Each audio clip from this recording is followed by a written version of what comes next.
जनसंवाद न्यूज, सत्य आणि विश्वासाची बातमी। अंबरनाथ तालुक्यात बेकायदेशीरपणे वास्तव्याला असलेल्या 2 बांगलादेशी महिलांना उल्हासनगर गुन्हे शाखेने बेड्या ठोकल्या आहेत, तर त्यांना आश्रय देणाऱ्या 2 पुरुषांनाही अटक करण्यात आली आहे।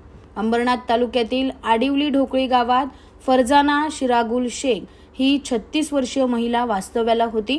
23 वर्षापूर्वी बेकायदेशीरपणे भारतात प्रवेश करून ताहिर मुनीर अहमद खान यांच्यासोबत ती लिव्ह इन रिलेशनशिपमध्ये राहत होती, तर बिथी उर्फ प्रिया नूर इस्लाम अख्तर ही 24 वर्षीय तरुणी मागील 1 वर्षापासून बेकायदेशीरपणे भारतात वास्तव्याला होती।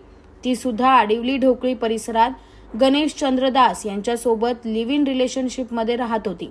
याबाबत माहिती मिळाल्यानंतर उल्हासनगर गुन्हे शाखेने या 2 बांगलादेशी महिलांसह त्यांच्यासोबत लिव्ह इन रिलेशनशिपमध्ये राहून बांगलादेशींना आश्रय देणाऱ्या 2 पुरुषांनाही बेड्या ठोकल्या आहेत।